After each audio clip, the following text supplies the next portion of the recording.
ଗୋଆର ଏହି ବିଶାଳ ଦୁଗ୍ଧସାଗର ଜଳପ୍ରପାତର ଦୃଶ୍ୟକୁ ଦେଖିଲେ ସତରେ ଆଶ୍ଚର୍ଯ୍ୟ ଲାଗେ ନା? ପ୍ରକୃତିର ଏହି ଅପୂର୍ବ ଶକ୍ତି ଆଉ ସୌନ୍ଦର୍ଯ୍ୟ ଖାଲି ଆମ ଆଖିକୁ ଆନନ୍ଦ ଦିଏନି, ବରଂ ଏହା ହେଉଛି ଆମ ଜୀବନଧାରଣର ମୂଳ ଉତ୍ସ। କିନ୍ତୁ ଆମେ ପ୍ରକୃତିରୁ ମିଳୁଥିବା ଏହି ଅମୂଲ୍ୟ ଜିନିଷଗୁଡ଼ିକୁ କେମିତି ଚିହ୍ନଟ କରୁ ଆଉ କେମିତି ନିଜର ଦୈନନ୍ଦିନ ଦରକାର ପାଇଁ ବ୍ୟବହାର କରୁ, ତାହା ବୁଝିବା ନିହାତି ଜରୁରୀ। ତେବେ ଆସନ୍ତୁ ବିଳମ୍ବ ନକରି ଆମେ ଆଜି ବୁଝିବା ଯେ ମାନବ ସମାଜ କେମିତି ଏହି ପ୍ରାକୃତିକ ଶକ୍ତିକୁ ଏକ ସମ୍ବଳରେ ବଦଳାଇ ଦେଇଛି। ପ୍ରାକୃତିକ ସମ୍ବଳ ଓ ତାର ବ୍ୟବହାର ଉପରେ ଆଧାରିତ ଆଜିର ଏହି ସ୍ୱତନ୍ତ୍ର ଆଲୋଚନାକୁ ସମସ୍ତଙ୍କୁ ସ୍ୱାଗତ। ଏହି ଏକ୍ସପ୍ଲେନର ମାଧ୍ୟମରେ ଆମେ ଏକାଠି ଜାଣିବା ଯେ ପ୍ରକୃତରେ ସମ୍ବଳ କ'ଣ, ଏହା କେମିତି ଆମ ପାଖରେ ପହଞ୍ଚେ ଏବଂ ଏହାର ବ୍ୟବହାର ଆମ ଅର୍ଥନୀତି ଉପରେ କେମିତି ଯାଦୁକରୀ ପ୍ରଭାବ ପକାଏ। ଆଜିର ଏହି ଏକ୍ସପ୍ଲେନରରେ ଆମର ରୂପରେଖା କିଛି ଏହିଭଳି ରହିବ। ପ୍ରଥମେ ସମ୍ବଳର ସଂଜ୍ଞା ନିରୂପଣ, ତାପରେ ନବୀକରଣ ଯୋଗ୍ୟ ଓ ଅଯୋଗ୍ୟ ସମ୍ବଳ, ତୃତୀୟରେ ସମ୍ବଳର ଅସମାନ ବଣ୍ଟନ, ଚତୁର୍ଥରେ ପ୍ରାକୃତିକ ସମ୍ବଳର ବିଲକ୍ଷଣ ଏବଂ ଶେଷରେ ଧାରଣୀୟ ପରିଚାଳନା। ଆସନ୍ତୁ ଆମର ପ୍ରଥମ ଭାଗରୁ ଆରମ୍ଭ କରିବା, ସମ୍ବଳର ସଂଜ୍ଞା ନିରୂପଣ। ଆମ ଚାରିପାଖରେ ଥିବା ସବୁ ପ୍ରାକୃତିକ ଜିନିଷ କ'ଣ ଆପେ ଆପେ ସମ୍ବଳ ହୋଇଯାଏ? ବିଲକୁଲ ନୁହେଁ। ଉଦାହରଣ ସ୍ୱରୂପ ଧରିନିଅନ୍ତୁ, ସମୁଦ୍ରର ବହୁତ ତଳେ ବିପୁଳ ପରିମାଣର ପେଟ୍ରୋଲିୟମ୍ ଅଛି, କିନ୍ତୁ ଯେପର୍ଯ୍ୟନ୍ତ ତାହାକୁ ବାହାର କରିବା ପାଇଁ ଆମ ପାଖରେ ଉନ୍ନତ ପ୍ରଯୁକ୍ତିବିଦ୍ୟା ବା ଟେକ୍ନୋଲୋଜି ନାହିଁ, ଖର୍ଚ୍ଚ କରିବାକୁ ଟଙ୍କା ନାହିଁ ଏବଂ ସମାଜର ଗ୍ରହଣଯୋଗ୍ୟତା ନାହିଁ, ସେପର୍ଯ୍ୟନ୍ତ ଆମେ ସେହି ତୈଳକୁ ସମ୍ବଳ କହିପାରିବା ନାହିଁ। ମାନେ ଟେକ୍ନୋଲୋଜି, ଟଙ୍କା ଆଉ ସମାଜର ସ୍ୱୀକୃତି, ଏହି ତିନୋଟି ମିଶିଲେ ଯାଇ ଗୋଟିଏ ସାଧାରଣ ଜିନିଷ ପ୍ରକୃତରେ ଏକ ଦରକାରୀ ସମ୍ବଳ ପାଲଟିଥାଏ। ବର୍ତ୍ତମାନ ଯିବା ଆମର ଦ୍ୱିତୀୟ ଭାଗକୁ, ନବୀକରଣ ଯୋଗ୍ୟ ଓ ଅଯୋଗ୍ୟ ସମ୍ବଳ। ଏହାକୁ ଏମିତି ବୁଝିବା, ନବୀକରଣଯୋଗ୍ୟ ସମ୍ବଳ ଯେମିତିକି ଜଳ କିମ୍ବା ସୌରଶକ୍ତି ଏକ ମ୍ୟାଜିକ୍ ଗ୍ଲାସ୍ ଭଳି, ଯାହା ପ୍ରକୃତିରେ ଆପେ ଆପେ ପୁଣି ଭର୍ତ୍ତି ହୋଇଯାଏ। କିନ୍ତୁ ଅନ୍ୟପଟେ ଯେଉଁ ନବୀକରଣ ଅଯୋଗ୍ୟ ସମ୍ବଳ ରହିଛି, ଯଥା କୋଇଲା ଆଉ ପେଟ୍ରୋଲିୟମ୍, ତାହା ହେଉଛି ଆମ ମାଟି ବ୍ୟାଙ୍କ ଭଳି। ଥରେ ଭାଙ୍ଗି ସବୁତକ ଖର୍ଚ୍ଚ କରିଦେଲେ ତାକୁ ପୁଣି ତିଆରି ହେବାକୁ ଲକ୍ଷ ଲକ୍ଷ ବର୍ଷ ଲାଗିଯାଏ। ଏଗୁଡ଼ିକ ଏକବାରେ ସୀମିତ। ଏହି ଚିତ୍ରକୁ ଦେଖିଲେ କଥାଟି ଆହୁରି ସ୍ପଷ୍ଟ ହୋଇଯିବ। ଗୋଟିଏ ପଟେ ଏହି ଜଳବିଦ୍ୟୁତ୍ କେନ୍ଦ୍ରଟି ବୋହିଯାଉଥିବା ପାଣିରୁ କ୍ରମାଗତ ଭାବେ ଶକ୍ତି ସଂଗ୍ରହ କରୁଛି। ଏଥିରେ ପ୍ରକୃତିର କିଛି କ୍ଷୟ ହେଉନି।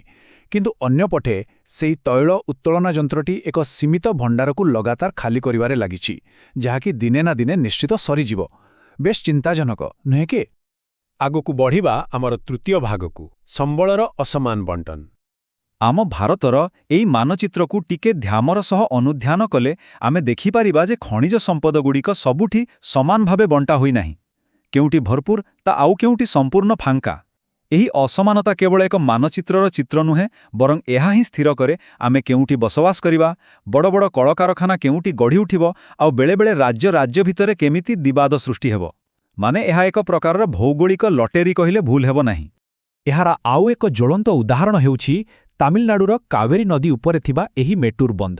ପାଣି ଭଳି ଏକ ଅତ୍ୟାବଶ୍ୟକ କିନ୍ତୁ ସ୍ଥାନୀୟ ସୀମିତ ସମ୍ବଳକୁ ଆମେ କେମିତି ଠିକ୍ ଭାବେ ପରିଚାଳନା କରିବା ଏବଂ ସମସ୍ତଙ୍କ ଭିତରେ ବାଣ୍ଟିବା, ତାହା ପ୍ରକୃତରେ ଏକ ବହୁତ ବଡ଼ ଚ୍ୟାଲେଞ୍ଜ। ଏବେ ଆସୁଛି ଆମ ଆଲୋଚନାର ସବୁଠାରୁ ଚମକପ୍ରଦ ଚତୁର୍ଥ ଭାଗ, ପ୍ରାକୃତିକ ସମ୍ବଳର ବିଲକ୍ଷଣ ବା ରିସୋର୍ସ କର୍ସ।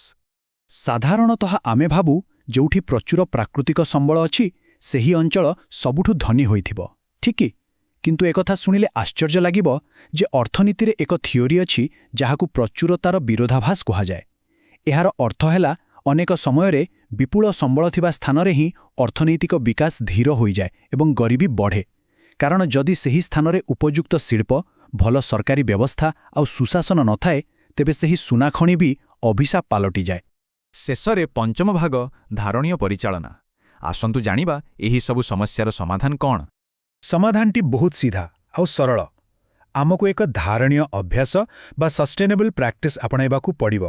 ମାନେ ଯାହା ସୀମିତ ଅଛି ତାକୁ ବୁଝିବିଚାରି ଖର୍ଚ୍ଚ କରିବା, ଯାହା ନବୀକରଣ ଯୋଗ୍ୟ ଅଛି ଯେମିତିକି ପାଣି, ତାକୁ ବି ଅଯଥା ନଷ୍ଟ ନ କରିବା ଏବଂ ସବୁଠୁ ବଡ଼ କଥା ହେଲା ଶିଳ୍ପରୁ ବାହାରକୁ ବା ଆବର୍ଜନା ଏବଂ ପ୍ରଦୂଷଣକୁ କଡ଼ାକଡ଼ି ଭାବେ ନିୟନ୍ତ୍ରଣ କରିବା। ଏହା ନ କଲେ କ'ଣ ହେବ ଜାଣିଛନ୍ତି? ଏହା ନ କଲେ ଅବସ୍ଥା ଠିକ୍ ଏମିତି ହେବ। କଳକାରଖାନାରୁ ବାହାରୁଥିବା ଅଶୋଧିତ ବିଷାକ୍ତ ବର୍ଜ୍ୟବସ୍ତୁ ସିଧା ଯାଇ ଆମ ନଦୀ ଏବଂ ହ୍ରଦଗୁଡ଼ିକରେ ମିଶିବ। ଆଉ ଥରେ ଏମିତି ହେଲେ ପ୍ରକୃତିର ନିଜକୁ ନିଜେ ସୁସ୍ଥ କରିବାର କ୍ଷମତା ସମ୍ପୂର୍ଣ୍ଣ ନଷ୍ଟ ହୋଇଯିବ। ଏହି ଦାୟିତ୍ୱହୀନତା ଯୋଗୁଁ ଆମ ପରିବେଶ ଆଉ ଜୀବଜନ୍ତୁଙ୍କ ଉପରେ ଏକ ଭୟଙ୍କର ବିପଦ ମାଡ଼ି ଆସୁଛି। କିନ୍ତୁ ଖୁସିର କଥା ହେଲା ଆମ ପାଖରେ ସମାଧାନର ବାଟ ବି ଅଛି। ଏହି ପ୍ରକ୍ରିୟାକୁ ଦେଖନ୍ତୁ।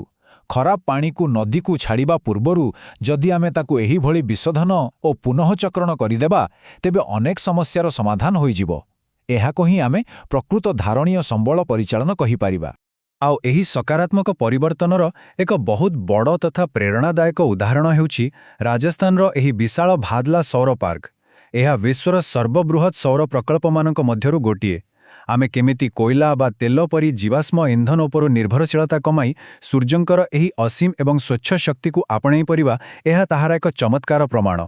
ତେବେ ଏହି ଏକ୍ସପ୍ଲେନର ଶେଷ କରିବା ପୂର୍ବରୁ ଆମେ ଏକ ବଡ଼ ପ୍ରଶ୍ନ ଛାଡ଼ି ଦେଇ ଯାଉଛୁ।